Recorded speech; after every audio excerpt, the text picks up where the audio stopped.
जय श्रीराम। ख्यात श्रीरामदूत पूर्णर्भव पिंगलाक्ष सखाव सीता शोकापहारी दशमुखविजयी लक्ष्मण प्राणदाता अनेता भेषजाद्रेः लवणनिर्धैर्लंघने दीक्षितोय वीर श्रीमान हनुमान मनसि वसन कार्यसिद्धिं तनोतु। భక్తభాషలరా ప్రస్తుతం నేను అభయాంజనేయ స్వామి ఆలయంలో నిల్చుని ఉన్నాను. ఇది కుప్పాలగూడ గ్రామంలో అంజలి గార్డెన్స్ కాలనీలో ఒక చక్కని ఉన్నతమైన ప్రదేశంలో స్వామివారు 25 సంవత్సరాలకు పూర్వం ఇక్కడ ప్రతిష్ఠ గావించబడ్డారు. ఇదే వైశాఖ మాసంలో 25 సంవత్సరాల క్రితం 2001 సంవత్సరంలో స్వామివారి ప్రతిష్ఠ జరిగింది. అప్పుడు ఈ కాలనీ ఇంత అభివృద్ధి లేదు.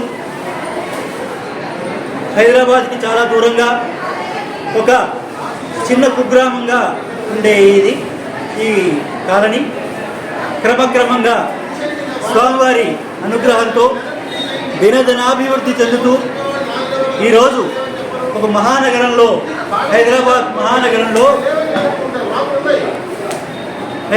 మహానగరంలో భాగం అయిపోయింది. ఈ గుడి విశేషం ఏమిటంటే ఇది చక్కని శ్రోత్రియమైన యాజ్ఞికులు, ఎంతో నిష్ట కలిగిన అర్చకులు ఇక్కడ చేరి ఈ స్వామిని ప్రతిష్ఠ చేశారు.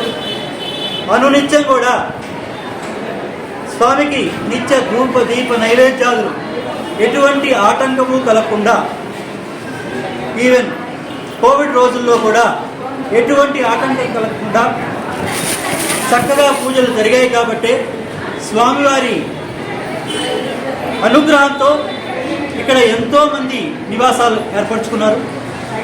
వారందరూ కూడా స్వామివారిని తమ ఇలవేల్పుగా పూజిస్తూ తమ కోరికలు ఆయనకి విన్నవించుకుంటూ ఆయన అనుగ్రహంతో వారి కోరికలను తీర్చుకుంటూ హాయిగా ఇక్కడ ప్రశాంతమైన జీవనం గడుపుతున్నారు.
దేవాలయంలో ప్రత్యేకంగా కొన్ని కార్యక్రమాలు మహాపర్వాలుగా జరుగుతున్నాయి తరతరాలుగా. అవి ఒకటి శ్రీరామనవమి. మీ అందరికీ తెలుసు, ఆంజనేయుడు మిగతా ఏ పేర్లతో పిలిచినా ఆనందించుతాడో లేదో కానీ రామదూత అనే పేరుతో పిలిస్తే మాత్రం తప్పనిసరిగా ఆయన అనుగ్రహం లభిస్తుందని ఆర్యోక్తి పెద్దలు చెప్తూ ఉంటారు. దానికి కార్కాణంగా ఇక్కడ స్వామివారితో పాటు నిత్యం ఇక్కడ శ్రీ కోదండరామ స్వామివారి అర్చన జరుగుతూ ఉంటుంది. ఆ స్వామివారి విశేషమైన పర్వం శ్రీరామనవమి. ప్రతి చైత్ర శుద్ధ నవమి నాడు శ్రీరామనవమి మహాపర్వంగా జరుగుతుంది.